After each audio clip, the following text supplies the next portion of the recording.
these trips don't come up the day before. Obviously, this had been planned for a while. He's going to raise money. Really important donors down there in Texas.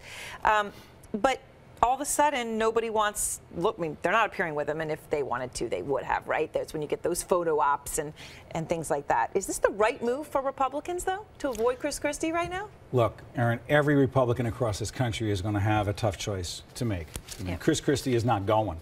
I know that Mr. Cuccinelli a couple weeks ago, right here on CNN on Crossfire, said it's time for Chris Christie to go. So far, I haven't heard the groundswell. You know, the bandwagon that he started is pretty empty so far. The bottom line is those candidates have to decide. The candidates who are running for governor, incumbents like Rick Perry, have to decide. But they want the money. They want the Christie money. They may not want to be there right next to him and take a picture right at that moment while the controversy is where it is.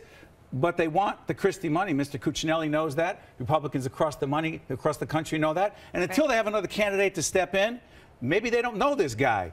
He knows that when he steps down as the RGA president, the chairman, then he's acknowledging that as a national candidate, he's done. And I think I know him well enough to know not very soon. There's no way that. All right. Now, Ken, you know, you've blamed the GOP establishment, including Christie, for your loss in the Virginia governor's race. Christie didn't appear with you. And since the bridge allegations, you said he should step down as the chair of the RGA, what Steve was just referring to that you said on Crossfire. But why? I mean, no one has proven he did anything wrong, and he categorically denies it. There has not been any proof at all. Yeah, and I don't suggest that he did anything wrong. Obviously, there was some pettiness there, some people on his staff, but that hasn't reached him. My comment isn't a legal comment. It isn't it isn't anything other than a reality. You just told us what happened in Texas, and guess what?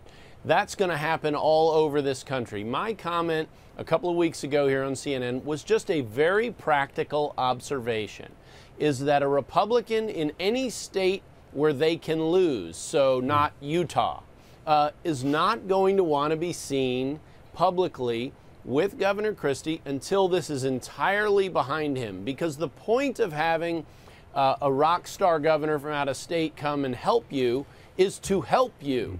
If the story the next day is about a lane closure on a bridge in New Jersey, then you're not advancing your candidacy. And the goal, for instance, when Nikki Haley came in to help me last year, she talked me up in the areas we shared common ground, and she pumped us up. And that's what the story was about the next day. It was, you know, Steve has got, you know, he wants to take his shots, but this is just a practical reality. I mean, you're the one who's running out the clock. But let me just say this about Texas. The last poll with Chris Christie, before all of this broke, Ken, and you know it, he was running behind other candidates. He is not a popular candidate in Texas. That isn't a state, even before this Bridgegate thing happened, where he was anywhere nationally. You know and I know it. So let's say this. He's too liberal for Texas. He's too, well, in the Republican Party, being moderate is being liberal, and you would know that, Ken. Another shot, I guess you would call it. But here's the thing. Chris Christie in other states, we're going to find out, in more marginal states where people react to him. In Texas, that's not a really good test. Wouldn't you say that, Ken? Because across the country, when you had that shot across the bow, who else has jumped on your bandwagon if you first of all, there's no bandwagon for something like this. You were right, Steve, about one thing you said earlier, and that was what matters is how candidates react. Well, if they won't stand with him in Texas, I read Texas quite the opposite from you. Texas isn't safe for Greg Abbott, but he's got a leg up. He's a very strong candidate. He, of course, is the Republican gubernatorial candidate. Running for governor, and he won't stand with the chairman of the Republican Governors Association, and there's a reason for that. Look, I had to deal with this last year. There's no doubt about it. Listen, I agree with you. But what and, you know, in leadership, exonerated? there's a time to step forward, and there's a time to step back, and now is a time for him to step back. All right, but what if he's exonerated? Then what happens? Look, because then he's got all these people, and I would imagine Chris Christie would have a list of all the people who refused to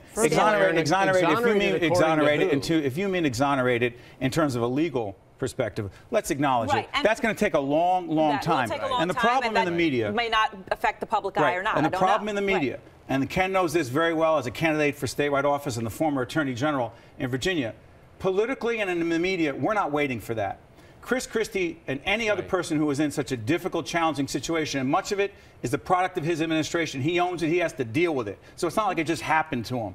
The bottom line is this. He's not waiting for it. He has to deal with it. He has to deal with running a state back home. And if it gets to a point, Mr. Cuccinelli, where he can't run the state, where he can't govern, and no one across the country wants Chris Christie's efforts to raise money, then you would be right.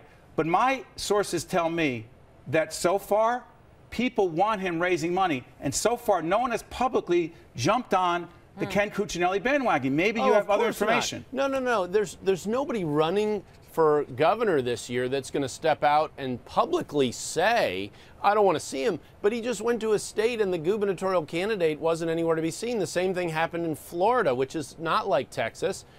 You know, the bandwagon here, as to use your word, Steve, is very small. It is what do candidates do? And this is just a very practical analysis. But why don't they just agree with you? He hurts, he doesn't help. Why don't they, if the bandwagon is agreeing with you, why don't they just say, Mr. Cuccinelli's right, we agree with him? Well, no, because that's a criticism of Christie. They don't want to come out and attack Christie. Well, it shows he still has that he's still got the power and authority at least to prevent that. But, you know, Ken, sure, we'll the see. RGA has been very effective, but you know, candidates are in to win, and if he doesn't help them advance that by standing next to him, they're not going to stand next to him.